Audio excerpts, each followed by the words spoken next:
एशियाई तरक्याती बैंक ने पाकिस्तान को $1 अरब की इजाफी फाइनेंसिंग मिलने की नवीद सुना दी। सालाना रिपोर्ट जारी। पाकिस्तान में बुनियादी खिदमात तरक्याती मंसूबों पर सरमायाकारी महदूद करार। सोलर सार्फिन के लिए अच्छी खबर। मुल्क में ग्रिड की सतह पर बैटरी स्टोरेज की तैयारियां। 2 तजर्बाती मंसूबों का PC1 तैयार किया जा रहा है। वजीर आजम को इजलास में ब्रीफिंग। और IMF की हिदायत पर तजारती निज़ाम में बड़ी तब्दीलियां लाने का फैसला। अगले बजट में टैरिफ 10.7 से कम करके 9.5% पर लाने का इम्कान। वजारत खजाना हुकाम के मुताबिक 60 से 70 गैर जरूरी तजारती पाबंदियां खत्म की जाएंगी। जिक्र करेंगे गैर मुल्की करेंसीज का। इंटरबैंक में डॉलर की कदर में आज 1 पैसे की कमी देखी गई, जिसके बाद इसकी कीमत $278.86 पर आ गई है। फिर यूरो के हवाले से आपको बताएं, इसमें आज ₹1.39 की कमी देखी गई। फिर बरतानवी पाउंड भी ₹1.18 सस्ता हुआ है, जिसके बाद इसकी कीमत $376.11 हो गई है। गोल्ड मार्केट को देखते हैं। मुल्क में सोने की कीमत में मुसलसल चौथे रोज भी कमी हुई। फी तोला ₹5200 सस्ता हो गया है। कीमत $4,93,762 पर आ गई है। 10 ग्राम सोने की कीमत में $4400 की कमी देखी गई। इंटरनेशनल मार्केट को भी देखें तो ये $52 फी ओन सस्ता हुआ है, जिसके बाद इसकी कीमत $4714 पर आ चुकी है। आज के मौजू की तरफ आते हैं। आज के प्रोग्राम में बात होगी पेट्रोलियम लेवी से इजाफी कमाई की। दुनिया में रिलीफ, लेकिन पाकिस्तान में अवाम को बहुत तकलीफ। मशरक़ वस्ता की सूरत-ए-हाल में दुनिया के कई ममालिक ने अपने अवाम को रिलीफ देने के लिए पेट्रोलियम मसनूआत पर टैक्सों में कमी की। भारत में एक्साइज ड्यूटी कम की गई। बरतानिया में फ्यूल ड्यूटी को घटा दिया गया। अमेरिका की बात करें तो वहां भी कई रियासतों में, फिर जर्मनी में, फ्रांस में भी अवामी रिलीफ के लिए पेश वो रहे हैं। अगर पाकिस्तान को देखें तो यहां सूरत-ए-हाल दूसरे ममालिक के बरक्स नजर आती है हमें। पेट्रोल पर लेवी ₹80 से बढ़ाकर ₹160 कर दी गई। अवाम के शदीद रद्द-ए-अमल पर फैसला वापस भी लिया गया। 1.5 माह के दौरान हुकूमत ने लोगों की जेबों से ₹180 अरब इजाफी निकलवा लिए। सालाना हदफ का जायजा ले तो हुकूमत ने 12 महीने का हदफ तकरीबन 10 माह में ही हासिल कर लिया। अगर FBR की नाकिस कारकर्दगी का जिक्र करें तो वो टैक्स हदफ हासिल करने में अब तक तो नाकाम नजर आता है, लेकिन 610 अरब के बायस हुकूमत ने पेट्रोलियम लेवी बढ़ाकर टैक्स शॉर्टफॉल जो है वो पूरा करने की अपनी भरपूर कोशिश की। आज हम इसी पर बात करेंगे। हमारे साथ मौजूद होंगे माहिर इक्तिसादी उमूर फारूक सलीम साहब और ऑयल मार्केटिंग एसोसिएशन के senior vice chairman Tariq Mahmood साहब भी हमें ज्वाइन करें। लेकिन उससे पहले आपको एक रिपोर्ट दिखाते हैं, फिर डिस्कशन आगे बढ़ाते हैं। हुकूमत ने पेट्रोलियम मसनूआत पर लेवी को कमाई का जरिया बना लिया। मशरक़ वस्ता में सूरत हाल के दौरान भी इजाफी कमाई कर ली। मौजूदा बहरान में दुनिया के दीगर ममालिक में टैक्स कम करके रिलीफ दिया गया। पाकिस्तान में उल्टा हुआ। 1.5 माह के दौरान पेट्रोलियम लेवी की मद में 10-20 अरब नहीं बल्कि ₹180 अरब इजाफी कमाए गए। जुलाई से अप्रैल के वस्त तक ₹1234 अरब हासिल हुए, जो गुज़िश्ता माली साल के इसी अरसे के मुकाबले में ₹400 अरब ज्यादा है। हुकूमत ने पूरे माली साल के लिए पेट्रोलियम लेवी की वसूली का हदफ 1468 अरब रुपए मुकर्रर किया था, जबकि 10 माह में ही सालाना हदफ के करीब पहुंच गए। FBR की नाकिस कारकर्दगी के बाइस हुकूमत टैक्स शॉर्टफॉल पूरा करने के लिए पेट्रोलियम लेवी बढ़ाने पर मजबूर हुई। दूसरे ममालिक में मशरिक़ वस्ता की सूरत हाल के दौरान अपने अवाम को महंगाई से बचाने के लिए मुतादिद इक़दामात किए गए। भारत में पेट्रोल और डीजल की कीमतें कम रखने के लिए एक्साइज ड्यूटी की शरह को कम रखा गया। बरतानिया में फ्यूल ड्यूटी में आर्जी कमी की गई। अमरीका में कई रियासतों ने आर्जी तौर पर गैस टैक्स को कम या मुअत्तल किया। जर्मनी में टैक्स को कम किया गया। फ्रांस में सार्फिन को फ्यूल पर सब्सिडी दी गई। इटली, स्पेन, जनूबी कोरिया समेत मजीद कई ममालिक में भी पेट्रोलियम मसनूआत सस्ती रखने के लिए ऐसे ही इक़दामात किए गए। ये रिपोर्ट आपने देखी है। हमारे मेहमान भी हमें ज्वाइन कर चुके हैं। फारूक सलीम साहब, पहले मैं आपकी जानिब आऊँगा। फारूक साहब, आगाज़ में यहाँ से करता हूँ क्योंकि आपने एक आर्टिकल भी लिखा है कि डिप्लोमेसी मस्ट पे, और उसमें जिस तरह आपने जो सारी बातें की हैं, मैं चाह रहा हूँ कि शुरू में हम इस पर आपसे कमेंट ले लें। जो ओवरऑल इस वक्त पाकिस्तान की सूरत हाल है, जिस तरीके से हम जो इकनॉमिक कंडीशंस हैं हमारी, वो जिस तरीके से आगे बढ़ रही हैं, उसमें हम कहाँ खड़े हैं? क्योंकि उसमें आपने सही कहा है कि इस वक्त हम अपॉर्चुनिटीज़ लैक नहीं कर रहे हैं, हम सिस्टम ही लैक कर रहे हैं। सबसे पहले आप इस पर कमेंट कीजिएगा। जी, पाकिस्तान की तारीख में इस वक्त जो पाकिस्तान का सफारतकारी के हवाले से जो पेडिस्टल है, वो इतनी बुलंदी पे मैंने पहले कभी नहीं देखा। 80 साल की तारीख देख लीजिए। इस वक्त पाकिस्तान वाहिद ऐसा मुल्क है उनमें से जो कि 193 ममालिक यूनाइटेड नेशंस के मेंबर हैं, जिसके ईरान के साथ भी अच्छे ताल्लुकात हैं, जिसके अमेरिका के साथ भी अच्छे ताल्लुकात हैं, जिसका चीन के साथ भी अच्छे ताल्लुकात हैं, जिसके रशिया के साथ भी अच्छे ताल्लुकात हैं, और वाहिद मुल्क है जो पूरी दुनिया को आप समझिए कि तीसरी जंग अजीम से पाकिस्तान ने पूरी दुनिया भर को बचा लिया है। इसमें सोचने की बात यह है जिसको हम कहते हैं कि मोनेटाइजेशन ऑफ स्ट्रेटेजिक रेलेवेंस, यानी कि स्ट्रेटेजिकली रेलेवेंट तो पाकिस्तान हो गया, बहुत मकबूल हो गया, हर स्क्रीन पे पाकिस्तान नज़र आता है, लेकिन स्क्रीन से जो है वो हमारे इंपोर्ट का बिल पूरा नहीं होता। अब अनफॉर्चुनेटली पाकिस्तान 30-32 अरब डॉलर से एक्सपोर्ट ज़्यादा नहीं कर पाते और इंपोर्ट हम कर डालते हैं कोई 55-60 अरब डॉलर। वो जो डिफरेंशियल है उसका जो पूरा करना है, जो हमारे डेट सर्विसिंग है उसका जो पूरा करना है, इस किस्म के जो मोमेंट्स आते हैं रियासतों की तारीख में, वो कभी कभार आते हैं कि आपने सारी दुनिया को गिरने से बचा लिया है, सारी दुनिया की अटेंशन आपके ऊपर है, सारी दुनिया की स्क्रीन जो हैं वो आपके ऊपर है। हमें ग्लोबल इकोनॉमीज को बचा लिया पाकिस्तान ने फारूक साहब। जी, मैंने कहा ग्लोबल इकोनॉमीज को पाकिस्तान ने बचा लिया इस तरह की डिप्लोमेसी से। तो इसमें हमने सोचना यह है कि ये जो हमारा बचाने का जो अमल है, हमारा जो स्ट्रेटेजिक रेलेवेंस है, हमारा जो टेलीविजन स्क्रीन में मकबूलियत है, इसको हमने अपनी माली स्टेबिलिटी के लिए, इस्तेहकाम के लिए किस तरह जो है वो इस्तेमाल करना है। इसके लिए मैं समझता हूँ कि कोई हमें फॉर्मल किस्म के जो फॉर्मल किस्म का इंफ्रास्ट्रक्चर है, फॉर्मल किस्म की मशीनरी है, ये एडहॉक बेसिस के ऊपर नहीं होना चाहिए जैसे कि अभी हो रहा है। अबू धाबी ने हमसे 3.5 अरब डॉलर मांग लिए, हमने उसको रिप्लेस कर लिया, कुछ यूरो बॉन्ड से रेज कर लिए, कुछ सऊदी अरेबिया से रेज कर लिए। ये एडहॉक तरीका है, इसका कोई ठोस तरीका इंस्टीट्यूशनलाइज जो है वो पाकिस्तान के अंदर होना चाहिए। जैसे आपने शुरू में कहा कि मौके पाकिस्तान को बहुत सारे मिलते आए हैं, लेकिन उन मौकों को हम इंस्टीट्यूशनलाइज फॉर्म में तब्दील नहीं कर पाते। बिल्कुल बिल्कुल आप सही फरमा रहे हैं। अपॉर्चुनिटी से हमें फ़ायदा उठाने की ज़रूरत है। आप आज के मौजू की तरफ भी आते हैं। फारूक साहब पहले आप ही कमेंट कीजिएगा, फिर मैं तारिक साहब की तरफ जाऊंगा। जो हालिया दादो-शुमार हम देख रहे हैं वो तशवीशनाक तस्वीर एक पेश कर रहे हैं। अब मशरक़ वस्ता की सूरत हाल के दौरान हमने देखा कि 1.5 माह का ही अगर हम जायज़ा ले लें तो हुकूमत ने पेट्रोलियम लेवी से तकरीबन 180 अरब रुपये इजाफी कमाए हैं। क्या कहा जाए कि पेट्रोलियम लेवी अब महज सिर्फ एक टैक्स नहीं है, बल्कि अब हुकूमत कोशिश करती है कि अपने सारे हदफ इसी से पूरे किए जाएं। देखिए, मैं समझता हूँ कि ये इस प्रॉब्लम की जो सही डायग्नोसिस है वो करना ज़रूरी है। टैक्स के ऊपर या टैक्स की मशीनरी के ऊपर फ़ौरन से सारे इल्ज़ाम डाल दिए जाते हैं और कहा यह जाता है कि क्योंकि टैक्स के हद पूरे नहीं हो रहे, इसलिए हुकूमत को जो है वो पेट्रोलियम लेवी से जो आसान तरीन टैक्स है इकट्ठा करना वो वहाँ पे मुंतकिल कर दिया जाता है। अगर हक़ाइक़ देखे जाएँ तो आज से कोई 10-12 साल पहले जो हुकूमत का हद था टैक्स के हवाले से वो 2000 अरब का था। आप 12 साल पुराना बजट निकाल के देख लीजिए, आज वो हद जो है वो कहीं 2000 से 14,000 अरब पे पहुंच गया है और 14,000 अरब हमें हुकूमत खुद से बताती है कि टैक्स की मद में हुकूमत के खजाने में पिछले साल जमा हो गया। तो टैक्स तो बहुत तेजी से उसकी कलेक्शन जो है हकीकतन वो हुई है। हम 10-12 सालों में 2000 अरब टैक्स से कहीं 14,000 अरब से भी ज़्यादा टैक्स इकट्ठा कर रहे हैं। यहाँ पे मसला मैं समझता हूँ कि हुकूमती नुकसानात का है।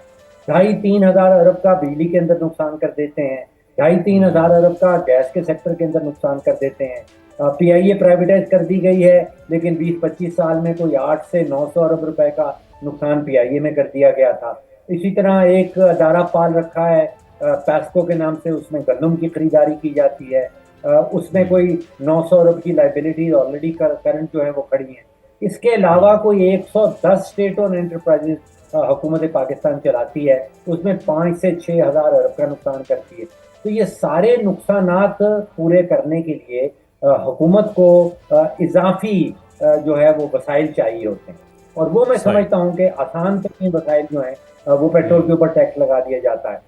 ये सोचे समझे बगैर कि अगर तेल की कीमत बढ़ेगी तो मुल्क में जो है वो रेट ऑफ इन्फ्लेशन बढ़ जाता है। रेट ऑफ इन्फ्लेशन बढ़ता है तो सेंट्रल बैंक है, स्टेट बैंक, वो शरह सूद नीचे नहीं कर सकता।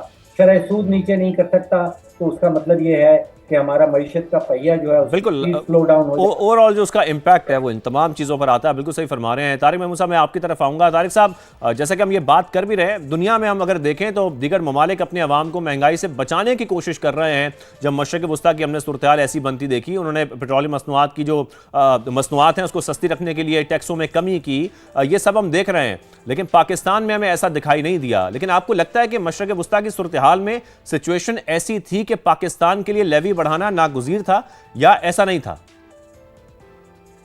सर, पाकिस्तान के लिए लेवी बढ़ाना नागुज़ीर तो इसलिए हो गया था कि प्राइस जब बढ़ाई अचानक से 55 रुपए के, जिसकी वजह से स्टॉक जो लोग कर लेते हैं वो स्टॉक बाहर आ जाएगा। लेकिन जब प्राइस बढ़ाई गई तो उसमें लेवी जो थी 84 रुपीज़ थी पेट्रोल पे, उसको 105 रुपए कर दिया गया। 7 और 13 मार्च से स्टार्ट हुआ। वो 7 मार्च से लेके 4 अप्रैल वाला जो वीक है उस वक्त तक 105 रुपए रहा, जो पीक डेज थे। उसके बाद जाके इन्होंने 80 रुपए कर दिया, लेकिन प्राइस इन्होंने इतनी बढ़ा दी कि जो अब आवाम के उससे बर्दाश्त से बाहर थी। लेकिन इन्होंने फिर पेट्रोलियम इस पे सब्सिडी दे के इसको मसला हल करने की कोशिश की, कि वो काफ़ी शोर पड़ गया था। लेकिन उसमें भी इन्होंने कुर्बानी का बकरा अभी OMCs को बनाया है, क्योंकि OMC से इन्वेस्टमेंट कराई है, उनसे पैसे लिए हैं। तकरीबन 129 अरब OMCs का अब स्टक हो गया है कि वो पहले तो ये होता था मिनिस्ट्री के पास जाता था, मिनिस्ट्री उसको अपने डिपार्टमेंट से वेरीफाई करा के इनको देती थी।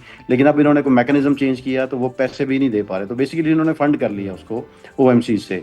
तो जो पेट्रोलियम लेवी बढ़ाई है वो लेवी, अगर इनके टारगेट पुराने सेट हुए थे एक स्पेसिफिक पेट्रोलियम लेवी पे, तो फिर अगली पेट्रोलियम लेवी तो नहीं बढ़ानी चाहिए थी। तो उस पेट्रोलियम लेवी बढ़ाने से लाजमी बात है प्राइस का इम्पैक्ट भी आया, कंज्यूमर को भी आया। अब चूंकि वो ख़त्म हो गया है सब्सिडी, लेकिन पेट्रोलियम लेवी फिर भी वही चल रही है। तो अपने टारगेट को अचीव करने के लिए ये तो ज़रूर कर रहे हैं, लेकिन दरमियान में बढ़ाने से क्या बेनिफिट मिला इनको? मेरा नहीं ख्याल कि कोई इस तरह का बेनिफिट इनको मिलना चाहिए। दूसरा ये है कि प्राइस इन्होंने जो पेट्रोल डीजल किया है उसका मैकेनिज्म टोटली चेंज कर दिया। पहले चलता था 15 दिन का एवरेज चलता था, फिर 7 डेज का एवरेज चला, फिर उन्होंने 7 डेज का मिनिमम बेंचमार्क पकड़ लिया। अब उस मिनिमम बेंचमार्क से जितनी भी ऑयल मार्केटिंग कंपनी है, जितनी रिफाइनरीज हैं, क्या उनको फ़ायदा हुआ? सबको नुकसान हो रहा है। अब क्या होगा कि आहिस्ता आहिस्ता वो अपनी इंपोर्ट कम करेंगे, या नो डाउट कि बड़ी सख्ती है कि जी अपने फ्यूल स्टेशन ड्राई ना हो, तो उस पर भी इनकी कोशिश ये है कि किसी तरीके से अपने आप को ये हम नुकसान कर लें और गवर्नमेंट का नुकसान ना हो। तो ये पेट्रोलियम लेवी फिर वहीं की वहीं वापस आ गई, और प्राइस भी इतनी ज़्यादा है जिसकी वजह से टैक्स की कलेक्शन में इनका कोई फ़र्क नहीं आया, बल्कि ज़्यादा हो गया। अब अगर इनके टारगेट समहाउ अचीव नहीं हुए तो फिर इस पर तो नहीं डालना चाहिए था इनको। ये बिल्कुल ऐसा ही है। बिल्कुल सही है। फारूक साहब, यहाँ पर एक पॉइंट क्योंकि मुझे याद आ रहा है, मैं चाह रहा हूँ उसको भी मैं ऐड कर लूँ। 1961 के कानून की अगर हम बात करें, आई थिंक 2015 में ये हुआ था कि जो 5वां शेड्यूल था वो सदारती ऑर्डिनेंस से निकाल दिया गया था, सॉरी 2025 में। और उसके बाद जो कीमत मुकर्रर की जाती थी, उसका जो कैप होता था वो ख़त्म कर दिया गया। यानी कि अब हुकूमत के पास ये इख्तियार है कि वो लेवी जितना मर्जी चाहे वो बढ़ाया जा सकता है, उसकी कोई हद ही नहीं है। मेरे ज़हन में बहुत ही बुनियादी सा जवाब है इस सवाल का, कि हुकूमत पाकिस्तान जो है वो हुक्मरानी करने की बजाय वो तेल खरीदती है, वो बिजली खरीदती है, वो गन्ने की कीमत फिक्स करती है, वो गंदम की कीमत फिक्स करती है। यानी कि इसमें हुकूमत का क्या काम है कि वो तेल का कारोबार करती है, कि वो तेल की कीमत फिक्स करती है। मुझे बताइए कि दुनिया में कौन सा ऐसा मुल्क है जहाँ पे वज़ीर आज़म साहब उस मुल्क के खुद से टेलीविजन पे आके ये बताते हैं कि आज ये पेट्रोल और डीजल की कीमत ये होगी। Let the private sector do it. जहाँ पे भी हुकूमत की मुदाखलत शुरू होती है, उस सेक्टर की आप सोचिए कि तबाही शुरू हो जाती है। हमारे यहाँ पाकिस्तान में हुकूमत का काम ये भी है कि उसने गन्ने की कीमत फिक्स करनी है, उसने कोटा बताना है, उसने ये भी बताना है कि कौन शुगर मिल लगा सकता है, कौन नहीं लगा सकता। हुकूमत पाकिस्तान ने पूरे मुल्क में जितनी बिजली बनती है पहले उसको खरीदती है, फिर वो वही बिजली खरीदी हुई बेची जाती है, और इस खरीदो फरोख्त में कोई 700-800 रुपए का नुकसान कर लेती है। तेल का काम भी आप देख लीजिए, हुकूमत पाकिस्तान की जिम्मेदारी नहीं होनी चाहिए कि वो कितना तेल उसको इंपोर्ट करना है, उसकी कीमत क्या रखनी है। Let the private sector compete and let the private sector decide. जितने पेट्रोल पंप हैं हर एक अपनी अपनी कीमत खुद से लगाए, और जो सारिफ है वो खुद से देख के कि उसने किस पेट्रोल पंप के पास जाके पेट्रोल भराना है। दुनिया भर में ये काम होता है। हमारे यहाँ एक फिक्स प्राइस है, कराची से लेके पूरे मुल्क में एक फिक्स प्राइस रखी है। उसमें उसके अंदर एक और नया स्कैंडल शुरू हो जाता है कि जो लॉजिस्टिक्स हैं, जो ट्रांसपोर्टेशन की फैसिलिटीज हायर की जाती हैं, उसका क्या करना है। ये हुकूमत का काम हुक्मरानी करना है, उसका काम कारोबार करना नहीं है। तारिक साहब, मैं आपकी तरफ आऊँगा। जो सूरत-ए-हाल इस वक्त मशरिक़ वस्ता की हम देख रहे हैं, दिन ब दिन वो बदलती जा रही है। डेली बेसिस पे हम देखते हैं मुख्तलिफ स्टेटमेंट सामने आती हैं। सप्लाई यकीनी तौर पर अभी भी तेल की मुतासिर है। आप क्या सूरत-ए-हाल बनती देख रहे हैं इस वक्त? तेल की सूरत हाल मुतासिर तो नहीं है, लेकिन आ रहा है। प्रॉब्लम यह है कि जहाँ हमारा प्रीमियम होता था पेट्रोल या डीजल का $4 से $5, वो आजकल $48 हो गया हुआ है। वो प्राइस बहुत हाई पे लेना पड़ रहा है। वही बात आती है, जब शॉर्टेज होती है तो जितना मर्जी महंगा प्रोडक्ट ले लें, हर बंदा अपने हिसाब से, ये तो नहीं कहना चाहिए ब्लैकमेल करता है, अपने अपने हिसाब से प्राइस करता है। कार्गो का रेट भी ज़्यादा है, जो प्रोडक्ट बेच रहे हैं वो भी बड़ा हाई रेट ले रहे हैं। मुझे समझ नहीं आ रही कि ये $48 या $50 अब थोड़ा सा नीचे आएगा, लाजमी बात है, लेकिन इसको टाइम लगेगा। लेकिन इतनी हाई प्राइस पे हम आवाम को इतनी हाई प्राइस पे प्रोडक्ट दे रहे हैं, तो इसका मतलब हमारे कंज्यूमर को फ़ायदा नहीं हो रहा, बहुत बड़ा महंगा प्रोडक्ट लेना पड़ रहा है। ये एक इशू है। बाकी हमारी रिफाइनरियाँ अच्छा प्रोड्यूस कर रही हैं, टाइमली प्रोड्यूस कर रही हैं। क्रूड ऑयल हमारा अरेंज्ड है। मिनिस्ट्री ने बहुत एफर्ट की है, मतलब कि जो लास्ट मंथ गुजरा उसमें इन्होंने दिन रात, मतलब एक दिन में 8-8, 9-9 मीटिंग्स हो रही थी कि कौन सा जहाज कहाँ पहुंचा, वो कितना डिकेंट हो गया, कितना फिनिश हो गया। तो इसमें इनकी काफ़ी अच्छी एफर्ट है। सिर्फ मैं एक स्ट्रेटजिक रिजर्व के बारे में बात करना चाहूँगा, जो लास्ट टाइम मुझे मौका नहीं मिला करने का। स्ट्रेटजिक रिजर्व जो है वो ऑयल मार्केटिंग कंपनी को ये इंस्ट्रक्शन दी जाती है कि आप 21 डेज़ का रखें। जब पीछे से प्रोडक्ट नहीं मिलेगा, टाइट मिलेगा, या जिस तरह कल अटक रिफाइनरी के CEO साहब ने कहा कि जी अब हमारे पास वहाँ पर लॉकडाउन है, तो उसकी प्रोडक्शन में स्लो आ रहा है। तो स्ट्रेटजी रिजर्व पूरी दुनिया में मुल्कों की अपनी जिम्मेदारी भी होती है, गवर्नमेंट की अपनी जिम्मेदारी होती है कि वो भी 2-4 लाख टन रख रहे हैं। हमारी जो महीने की कंजम्पशन है वो तकरीबन 6 से 7 लाख टन है।